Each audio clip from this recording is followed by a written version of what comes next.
Bonjour à toutes et à tous et bienvenue dans cette nouvelle revue de marché hebdomadaire, la 19e me semble-t-il, si je ne dis pas de bêtises.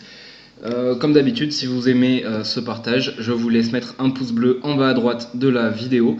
Et si vous souhaitez que j'analyse éventuellement un actif en particulier pour la semaine prochaine, je vous laisse l'indiquer dans les commentaires.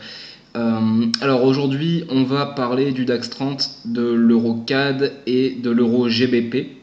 Donc de deux paires Forex en euros et de l'indice allemand qu'on va aller voir immédiatement en hebdomadaire. En hebdomadaire, on voit que la tendance devient baissière, que la moyenne mobile 20 s'est inversée, on la voit en rouge ici.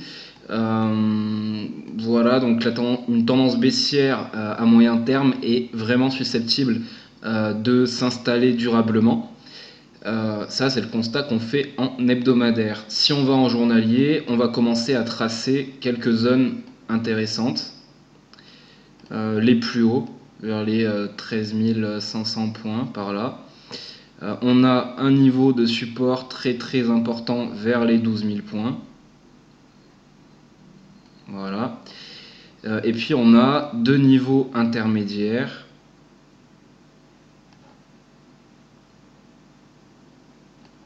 Ici et par ici.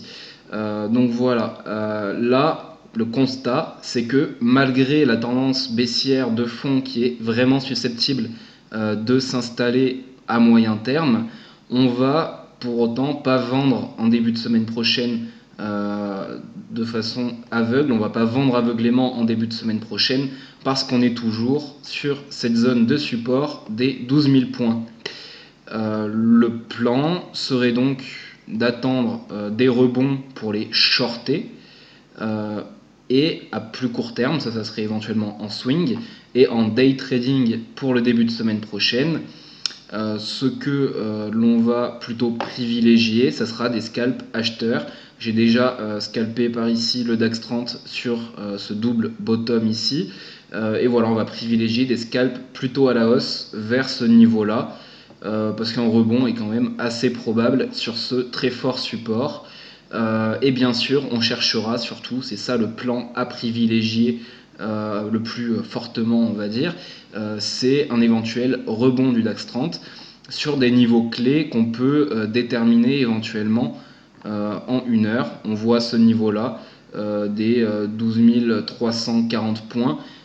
Qui peut être un point de short intéressant. Et puis on peut déterminer également d'autres points de short, je pense, en 15 minutes.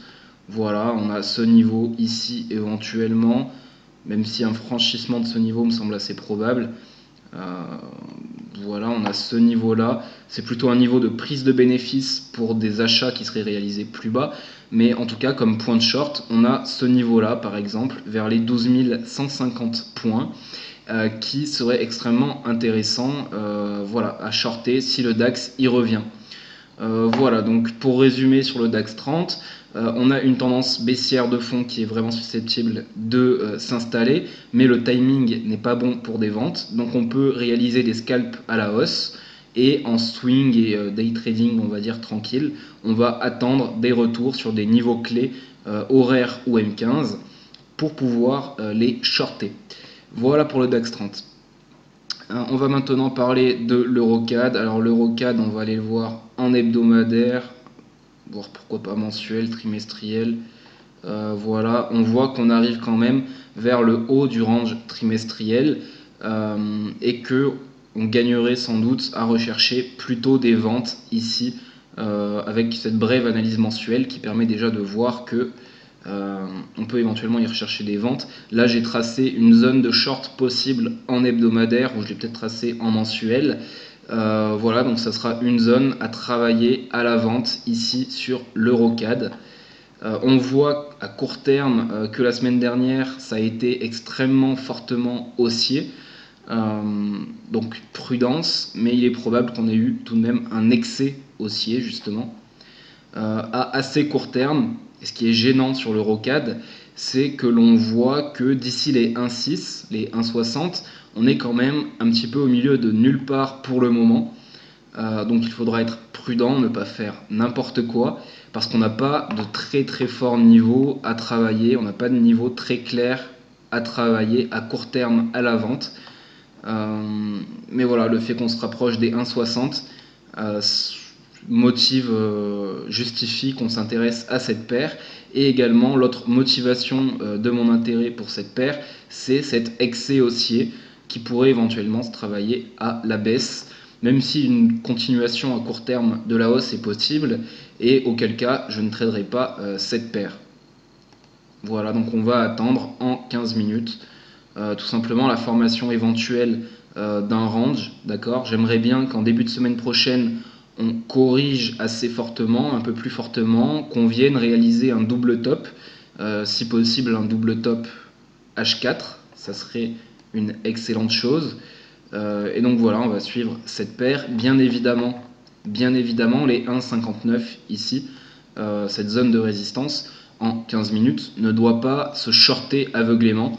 On attendra un setup relativement clair parce qu'à court terme il est possible qu'on continue l'ascension pour encore voilà, quelques pips, donc il ne faut pas s'affoler. Ça n'est pas une analyse de court terme, c'est une analyse swing avec un trade à la clé qui pourrait être très intéressant et assez rémunérateur.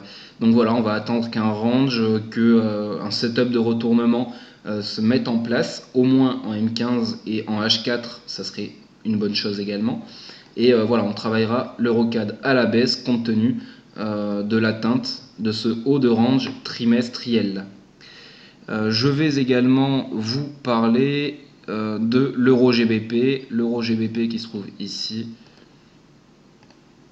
Alors, sur cette paire, si on va en hebdomadaire, on peut peut-être tracer déjà une zone de support hebdomadaire qui me semble extrêmement intéressante.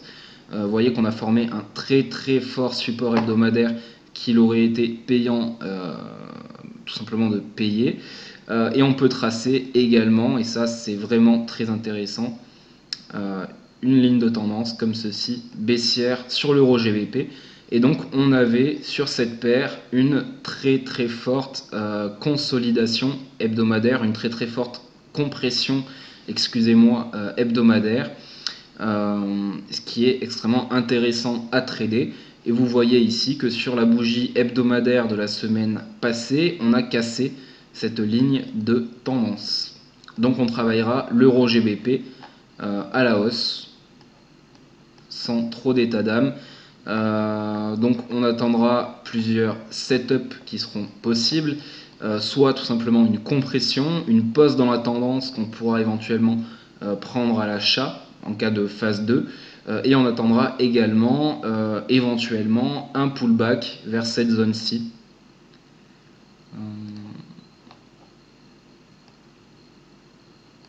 Voilà, un pullback vers ce niveau-là serait assez intéressant. En tout cas, cette paire se travaillera à la hausse. Voilà, donc je n'espère pas de retour de pullback, de nouveau pullback sur la ligne de tendance. Ça serait plutôt une invalidation. Par contre, un pullback sur ce niveau, ici, vers les 0,891, serait extrêmement intéressant à payer. Et éventuellement, si on forme une espèce de range par ici, d'accord, eh bien on pourra payer cette zone ici pour rejoindre dans un premier temps les 0,895 et voilà, en conservant évidemment des latents pour viser beaucoup plus haut, puisque ce trade serait un trade hebdomadaire et le potentiel est donc extrêmement fort. On peut facilement a priori rejoindre les 0,92, ce qui ferait un excellent trade. Voilà, donc on va travailler cette paire à la hausse. Je récapitule rapidement. Les 0,91, ça peut être un pullback assez intéressant si ça se réalise. Et si on a la formation donc d'un range au cours de la semaine prochaine sur cette paire, d'accord, on pourra prendre des trades sur cette zone. Voilà, tout simplement de support de cet éventuel range 15 minutes, et on conserverait donc des latents même en atteignant les 0,895 pour entre guillemets parier sur une continuation de cette hausse. Voilà, donc j'espère qu'en début de semaine prochaine, on va remonter puis revenir un petit peu sur cette zone-là et qu'on pourra donc la travailler à la hausse. Voilà, je vous souhaite à tous une excellente semaine, une très bonne réussite dans vos trades. Je vous dis à la semaine prochaine pour vous retrouver dans ce format de vidéo. Ciao ciao, bonne semaine, bye.